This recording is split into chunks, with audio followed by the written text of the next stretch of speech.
할렐루야. 예. 오늘은 어떻게 불신과 불황의 시대를 돌파하는가라고 하는 제목으로 하나님 말씀을 나누도록 하겠습니다.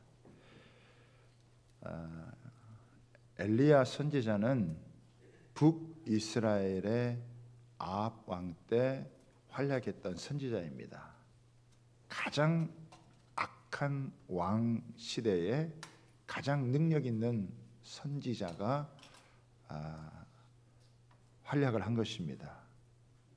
그러니까 우리 성도들은 시대가 악할수록 더 영적으로 무장되어져서 이 시대와 맞서야 되는 그런 책무가 여러분 있습니다. 아합 왕의 시대는 두 가지 시대적인 특성이 있었는데, 첫 번째는 지도자가 타락한 시대입니다. 아합 왕은 그냥 악한 왕 정도가 아니라 다른 모든 왕들보다 더 악을 행해서 바알 신전을 세우고 아세라 신전을 세우면서 바알 신과 아세라 신을 섬긴 거예요. 바알 신은 풍요를 상징하고 아세라 신은 쾌락을 상징하는 거예요. 그러니까 자신의 풍요와 쾌락을 위해서 다른 사람을 희생시키면서 우상을 섬긴, 지도자가 타락하니까 밑에는 백성들은 더 말할 것도 없겠죠. 두 번째는 뭐냐면 백성들이 영적으로 무지한 그런 시대였습니다.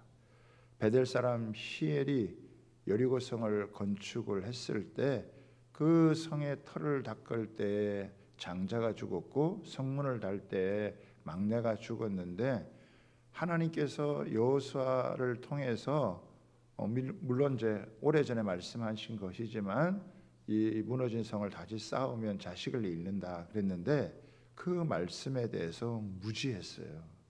그래서 아들 장자도 잃고 막내도 여러분 잃어버린 거니까 백성들이 하나님 말씀에 대해서 무지한, 지도자는 타락을 하고 백성들은 말씀에 대해서 무지하니까 기근이 찾아오고 불황을 겪게 되어지고 어려움을 겪게 되어지는 그런 시대였다라고 하는 것입니다.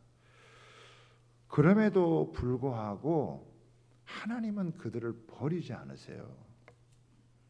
하나님은 그들을 구원하고 그들을 살리고 그들을 다시 회복하기 위해서 이런 놀라운 하나님의 선지자를 보내주는 것입니다.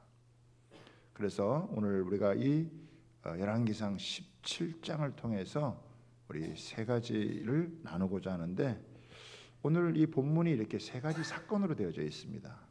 1절에서부터 7절까지, 또 8절에서부터 16절까지, 17절에서부터 마지막 24절까지 이 세 단락으로 되어져 있는데, 우리 한 단락 한 단락마다 우리에게 주는 영적인 교훈이 있습니다. 이것을 우리가 함께 살펴보도록 하는데, 첫 번째는 뭐냐면 하나님은 불신과 불황의 시대를 고치시기 위해 말씀의 사람을 보내신다는 것입니다. 1절에 보니까 하나님께서 누구를 보내시느냐, 길르앗에 우고하는 자 중에 디셉 사람 엘리야를 보냈다는 거예요. 이 엘리야는 촌 사람입니다. 우리나라로 하면은 저 하천 사방거리나 저기 양구 이런 곳에 있는 그런 시골 선지자인데, 하나님이 이 시골 살고 있는 선지자를 불러서 그 시대에 하나님의 이 말씀을 전하게 하는 거예요. 그런데 이 엘리야 선지자를 한마디로 하면은 뭐라고, 어떤 선지자라고 할 수 있느냐? 하나님의 말씀에 사로잡힌 자입니다. 여러분 여기 보면은 이렇게 나오죠. 아합에게 말하는데 이렇게 말합니다. 내가 섬기는 이스라엘 하나님 여호와께서 살아계심을 두고 맹세하노니 내 말이 없으면 수년 동안 비도 이슬도 있지 아니하리라. 내 말이 없으면 수년 동안 비도 이슬도 없으리라. 이 말은 제정신으로 할 수 있는 말이 아닙니다. 왜? 내가 이 말을 했을 때 이 말이 성취가 되어지는데, 아니 자연의 이치에 따라서 여러분 수년 동안 비도 내리지 않고 이슬도 내리지 않는다는 게 말이 되겠습니까? 말이 안 되는 거죠. 그렇지만 하나님의 말씀에 이 땅에 기근을 보내는데 비도 이슬도 없다라고 이렇게 이야기를 하는 거예요. 이거는 하나님의 말씀에 완전히 사로잡히지 않고서는 이 말씀을 선포할 수가 없죠. 그러니까 비나 이슬이 없으면 살아갈 수 없는 이스라엘 땅에 비와 이슬이 없다라고 하는 것은 엄청난 재앙이 아닐 수가 없습니다. 그러나 이 재앙 이면에는 하나님께서 그들을 고치시기 위한, 그들을 살리기 위한, 그들을 회복하기 위한 하나님의 놀라운 사랑이 있다라고 하는 것을 우리가 알 수 있습니다. 하나님께서 이 엘리야 선지자로 하여금 너무나 엄청난 말씀을 탁 선포하고 한 다음에 이제 맞서서 이렇게 이 아합과 대적을 해야 될 텐데 그렇게 하지 아니하시고 그릿 시내가라고 하는 곳에 보내셔서 그곳에서 하나님께서 있게 하시는 거예요.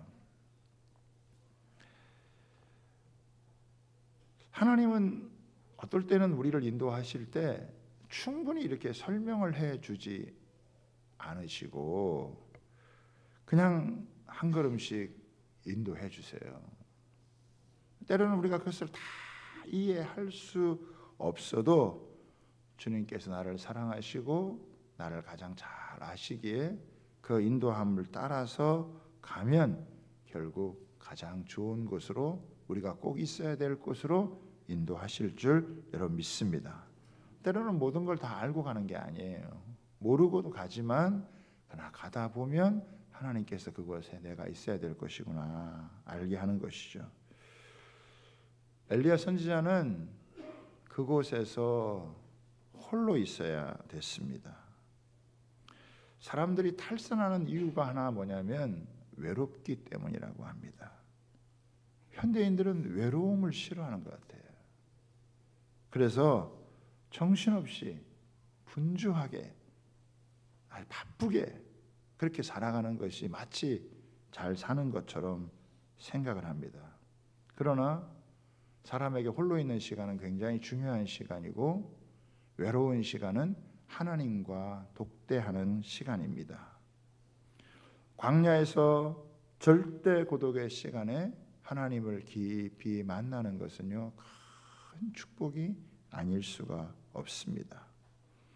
그래서 이 그릿 시내가에서 이 엘리야 선지자는 이 외로움을 넘어서서 하나님과 만나는 이런 시간으로 이걸 승화시켜 나갑니다. 아무리 좋은 사람을 만나서 많은 이야기를 해도요, 우리의 내면을 다 채워주지 못합니다. 하나님과 긴밀한 시간을 가져야 되는 것이죠. 그러다 보면 하나님께서 필요한 모든 것을 공급해 주시는 것을 알 수가 있어요. 여기 보면은 하나님께서 이 엘리야 선지자에게 까마귀를 통해서 떡과 고기를 물어다 주어서 매일매일 먹고 사는데 지장이 없는 거예요. 그래서 우리 신학교 다닐 때는요, 이 까마귀 얘기를 많이 해요. 아무래도 신학생 때에는 어렵고 힘드니까 아이고 어디서 까마귀가 안 날아오나, 까마귀가 어디서 안 날아오나. 그런데 하나님은 그때마다 또 까마귀를 보내주세요.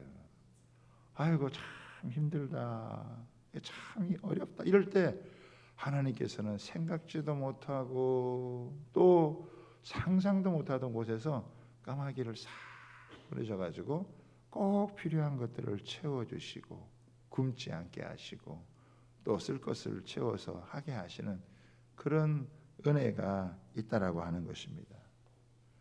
내가 먹고 사는 생존의 문제를 하나님께서 책임지신다라고 하는 것을 딱 믿을 때, 그때 여러분 우리는 세상을 거스릴 수 있는 영적인 힘을 갖게 되어집니다. 아멘입니까? 먹고 사는 것에 자꾸 타협을 하면요, 신앙의 힘이 없어져요. 맥이 빠져버려요. 나를 먹여 살리는 분이 하나님이시다. 나를, 내 인생을 책임지시는 분이 하나님이시다.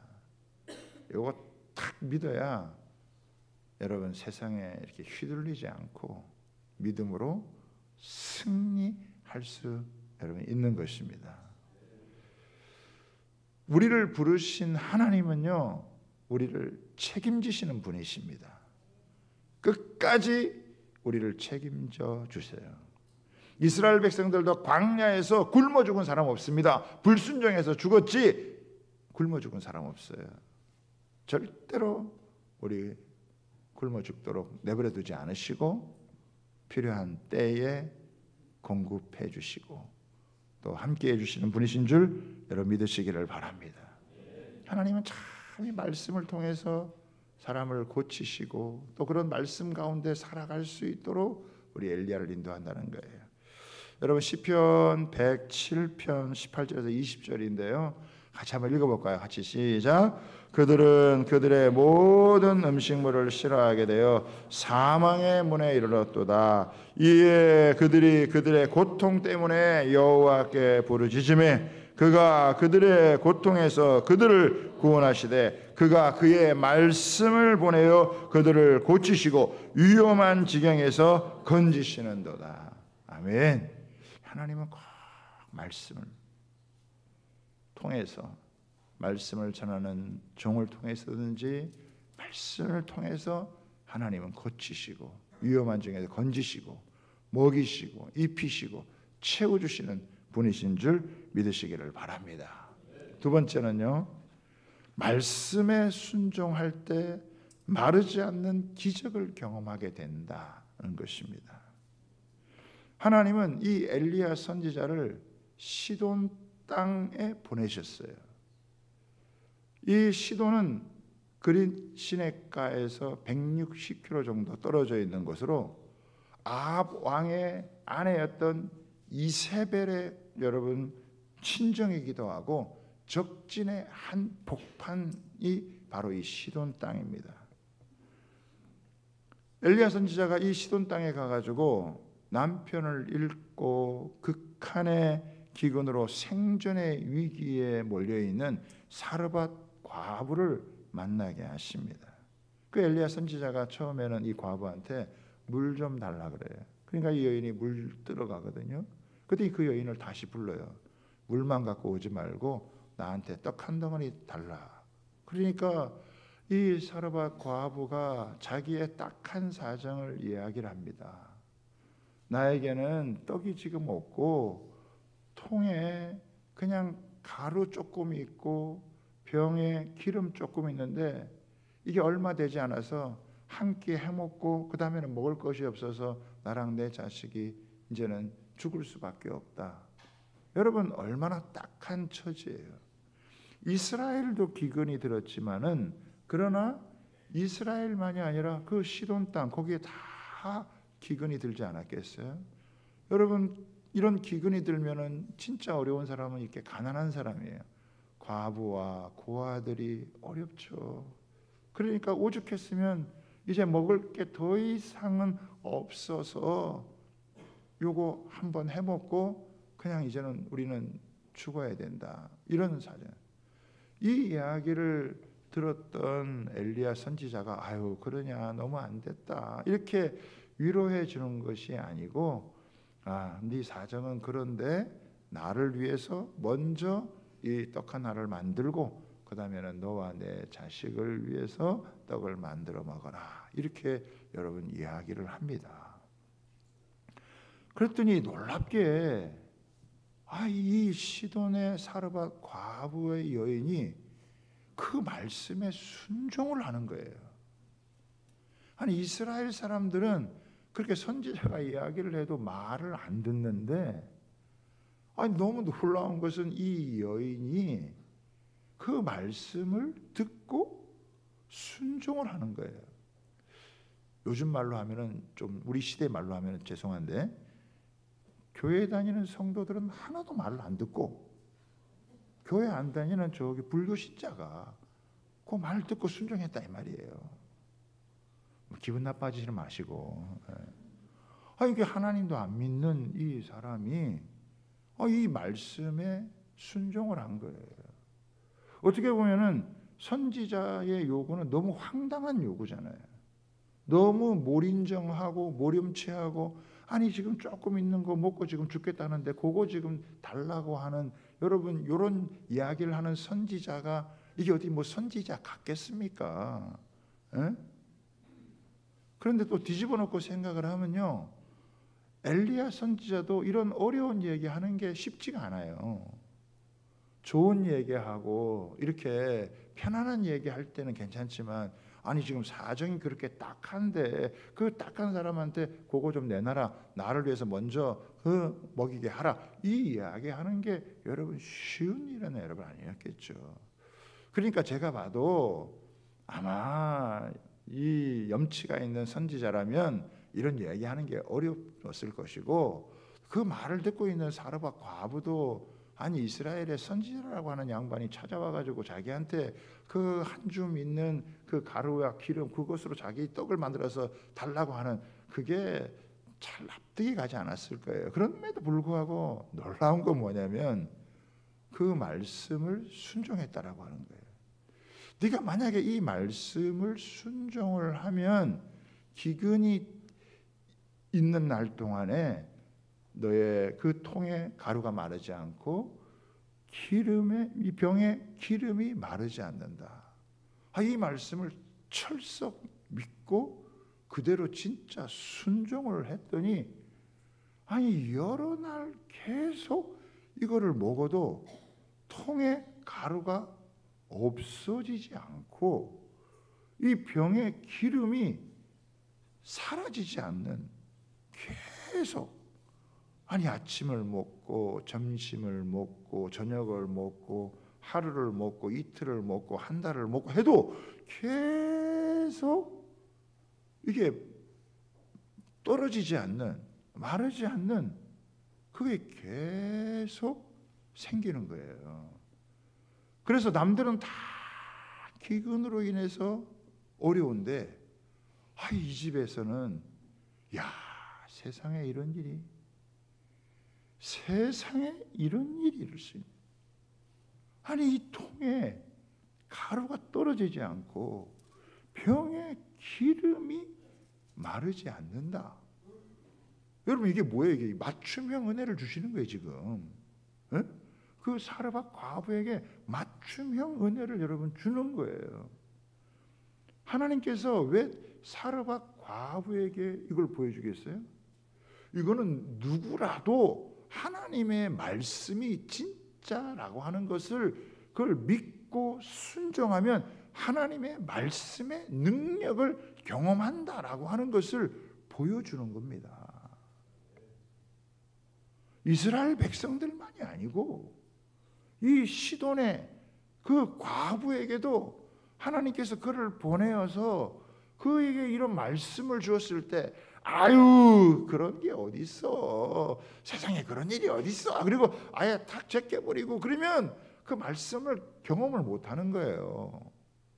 하나님은 하나님의 지혜와 하나님의 능력을 그거를 다 하나님의 말씀에다가 담아가지고 그 말씀을 전해주는 거예요. 그래서 그 말씀을 전하는 선지자가 이런 말씀을 할 때 이게 사람이 이게 제정신인가 이렇게 생각을 할 수 있지만 그러나 그 말씀을 듣고 순종하는 사람들에게는 어떻게 해요? 그 말씀이 하나님의 살아있는 말씀이요 그 말씀의 능력을 경험하는 줄 믿으시기를 바랍니다.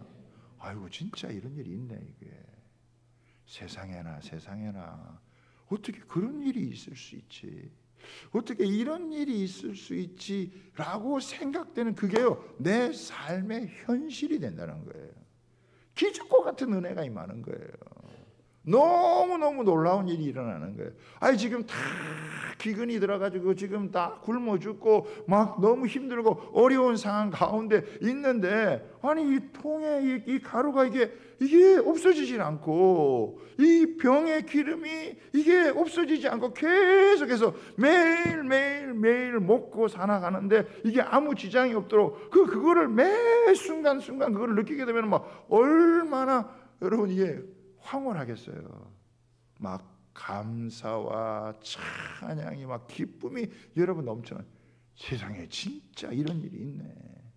진짜 이런 일이 있네. 이게 막 자기 전율 속에 막 느껴지는 거예요. 여러분 그런 거 경험해 보셨죠? 네?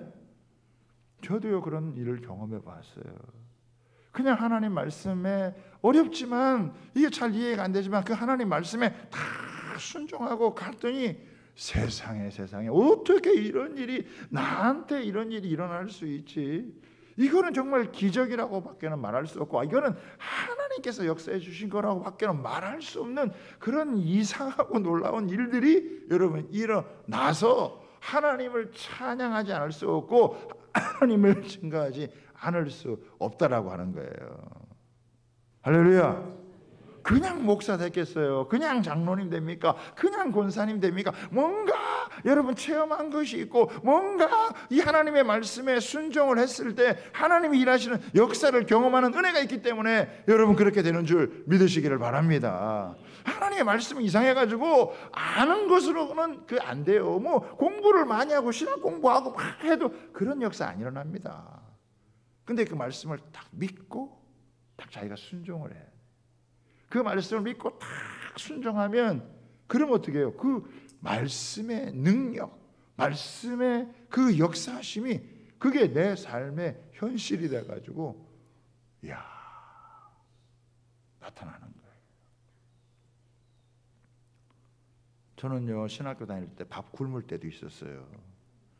주님이 저를 불러주셔서 내가 신학교를 갔는데 아이고 먹을 것도 없고 그래가지고 굶은 적도 있어요. 그 없어서 여러분 굶을 때는 사람이 서럽습니다, 여러분. 제가 또 생긴 얼굴이 또 뭐 이렇게 없어 보이는 그런 얼굴은 아니잖아요. 제 친구들이 제가 굶을 거라고는 생각을 못해요. 근데도 굶었어요. 서럽기도 했지만 그러나 하나님이 나를 부르셨으면 하나님이 나를 책임질 것이다. 그 하나 믿고 버텼는데 하나님께서 진짜 기적과 같은 은혜를 베풀어 주신 거예요. 이야, 나한테도 이런 일이 진짜 일어나는구나. 이 말씀이 이렇게 능력으로 역사하는구나. 내 생활 속에 탁 튀어나오는구나. 이걸 경험하니까 너무 황홀하고 감사하고 찬양이 넘치는 그런 은혜가 있었습니다. 여러분 믿음의 삶이란 하나님의 말씀에 반응해서 내 삶의 현장에서 하나님의 능력을 경험하는 삶입니다. 하나님의 말씀에는 엄청난 능력이 여러분 있어요. 믿음의 사람들은요 상식을 무시하며 살아서도 안 되지만은 그냥 상식 수준에서 살아서도 여러분 안 됩니다.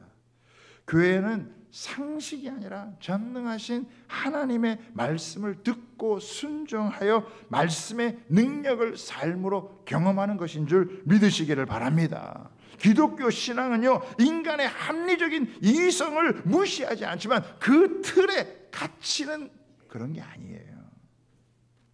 선지자의 황당한 요구, 과부의 무모한 듯한 여러분 순종이 하나님의 말씀의 그 능력을 경험할 수 있도록 만들어 주었다라고 하는 것입니다. 여러분 내 형편과 처지 생각하면요 아무것도 못해요. 여러분 돌아보세요. 늘 부족하고 늘 모자라는 게 우리 인생이잖아요. 그런데 내 형편을 넘어서 하나님 말씀 앞에 딱 순종하며 나아갈 때 그 순종의 용량을 키워갈 때요 하나님의 기적의 역사를 경험하는 은혜가 쌓인다는 것을 믿으시기를 바랍니다. 모든 사람이 기근으로 허덕일 때 그 가정에 하나님이 주시는 그 기적으로 말미암아 기쁨과 감사의 찬양이 얼마나 넘쳐났을까. 불신과 불황의 시대 속에서 하나님의 말씀을 붙들고 살아갈 때 그 시대를 돌파할 수 있는 능력이 나타나는 것을 믿으시기를 주님의 이름으로 여러분 부탁하고 축복합니다. 시편 37편 25절에 이렇게 나옵니다. 내가 어려서부터 늙기까지 의인이 버림을 당하거나 그의 자손이 걸식함을 보지 못하였도다. 그는 종일토록 은혜를 베풀고 구워주니 그의 자손이 복을 받는도다. 여러분 떡 하나 그거 해서 들은 그것도요 공짜가 없어요. 하나님께서 다 그거 위에 얼마나 부어주시는지 여러분이 보게 된다는 거예요. 세 번째 마지막, 부르짖어 기도할 때 더 놀라운 기적을 경험한다는 것입니다. 엘리야, 그 위대한 엘리야 선지자는요 2명 데리고 목회한 거예요. 그것도 해외에서. 한 명은 사르밧 과부, 한 명은 그 아들. 그 2명 데리고 몇 년 동안 목회를 했지만 너무 행복하고 여러분 좋은 그런 시간을 여러분 보냈어요. 그런데 이 행복한 가정과 교회에 돌발 상황이 생기게 되어졌는데, 아이 글쎄 과부의 하나밖에 없는 이 아들이 그만 병이 들어가지고 시름시름 하더니 그냥 죽어버린 거예요. 그러니 이 과부가 그 아들을 끌어안고 얼마나 통곡을 하고 눈물을 여러분 흘리겠어요. 여러분 과부의 모든 소망은 그 하나밖에 없는 아들에게 있지 않겠어요?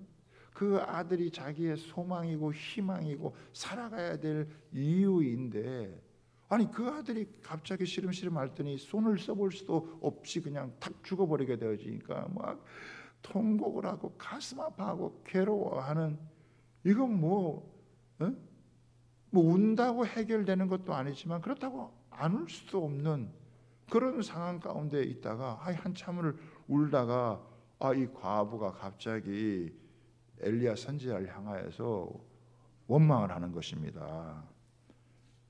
19절을 한번 볼까요? 18절입니다. 18절인데요. 같이 한번 읽어보시다. 시작. 여인이 엘리야에게 이르되 하나님의 사람이여 당신이 나와 더불어 무슨 상관이 있기로 내 죄를 생각나게 하고 또 내 아들을 죽게 하려고 내게 오셨나이까.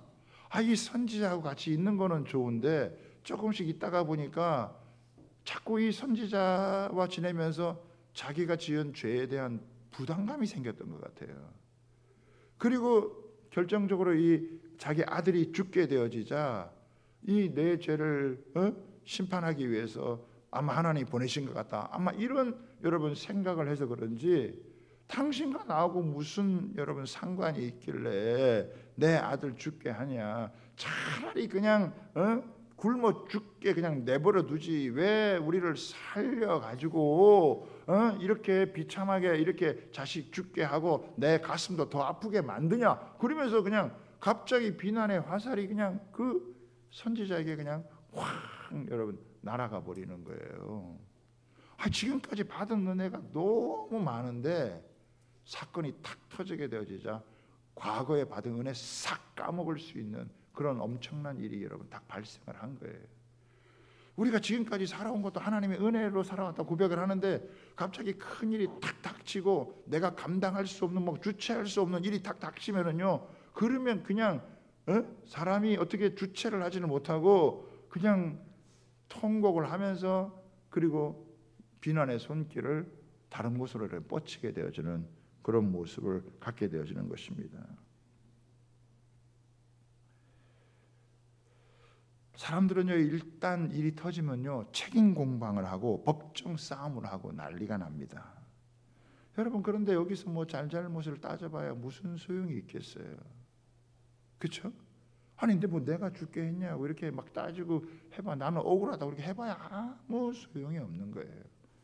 그런데 이때 엘리야 선지자가 하는 행동이 굉장히 중요합니다. 여러분 볼까요? 19절을 보겠습니다. 19절을 같이 시작. 엘리야가 그에게 그의 아들을 달라 하여 그를 여인의 품에 받아 안고 자기가 거처하는 다락에 올라가서 자기 침상에 누이고 여호와께 부르짖어 이르되 내 하나님 여호와여 주께서 또 내가 우고하는 지 과부에게 재앙을 내리사 그 아들이 죽게 하셨나이까. 이게 뭐냐면요, 엘리야는 지금 자기가 들은 이 원망을 가지고 그대로 이거를 하나님 앞에 여러분 가져가는 겁니다. 기도란 무엇이냐? 내게 닥친 모든 문제를 그거를 하나님 앞으로 가져가는 게 그게 기도입니다. 그러니까 이 아들의 죽음의 문제는 과부의 문제인데 이 선지자가 과부의 집에 살고 있으니까 과부의 집 문제가 자기 문제가 된 거예요. 그래서 원망의 소리를 들은 거잖아요. 그러니까 이 엘리야 선지자는 하나님 왜 나를 이 집에 보내가지고 이 집에 보내가지고 이 아들 죽게 만들어서 내가 이런 소리 듣게 하냐 그러면서 자기가 원망들은 모든 것들을 그걸 끌어안고 누구에게로 가져가느냐? 하나님에게로 가져가는 겁니다. 여러분, 여러분들이 애매한 소리 듣거나 이런 비난의 소리 듣거나 원망의 소리 듣거나 이상한 소리 듣거나 가슴 아픈 소리 들으면 여러분 그거 가지고 똑같이 반응하지 마시고 그걸 가지고 하나님께로 가져가시길 여러분 바랍니다. 하나님 앞에 가가지고 하나님 앞에서 지금 이 사정을 얘기하는 거예요. 그런데 여기 기도가 또 하나 놀라운 게 있어요. 여러분, 사람이 죽으면 모든 게 끝나는 게 아닙니까? 싸늘한 여러분 시신을 끌어안으면요 죽음의 중압감이라는 것이 우리의 몸에 전달이 되어져 있어요. 그런데 이 선지자가 이 정도 죽었으면 끝났다, 이거는 포기했다, 이렇게 하질 않고 이 아이를 살려달라고 하나님 앞에 기도를 하는 거예요. 그런데 그 기도를 그냥 하는 게 아니에요. 보니까 어떻게 하느냐, 21절을 한번 보겠습니다. 21절 굉장히 중요한 건데요. 같이 한번 읽어볼까요? 시작. 그 아이의 몸을 3번 펴서 엎드리고 여호와께서 부르짖어 이르되 내 하나님 여호와여 원하건대 이 아이의 혼으로 그의 몸에 돌아오게 하옵소서. 여기 보면은 기도를 하는데 어떻게 하냐, 이 몸을 3번 펴서 엎드려서 하는 거예요. 이 몸을 3번 펴서 엎드린다라고 하는 건 뭐냐면 믿음의 적극적인 표현을 하는 거예요. 그냥도 기도할 수 있지만 자기가 할 수 있는 믿음의 최대한의 표현을 하면서 적극적으로 여러분 하나님 앞에 기도를 하는 거예요. 이 기도는 뭐냐? 불가능에 도전하는 거예요. 우리의 기도가 우리의 기도의 위력이라고 하는 건 뭐냐면 불가능한데 도전을 하는 거라 이거예요.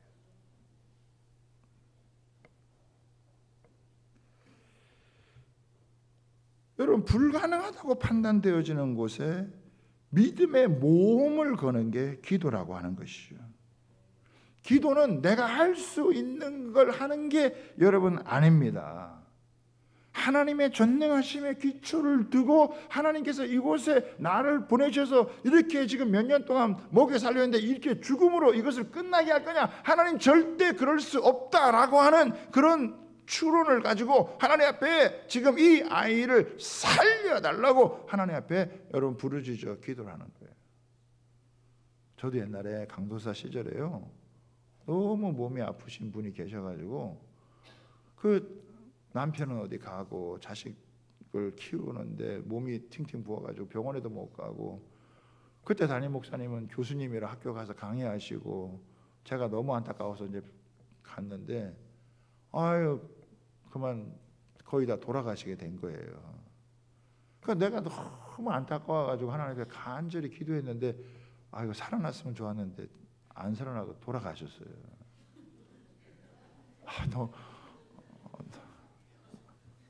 여러분 웃으시지만 제가 지금은 웃지만 그때는 너무 내가 이거 저기 앞으로 목사해도 되나 마나 이렇게 생각하고 너무 이거 살아나야 되는데 안 살아나고 돌아가시더라고요.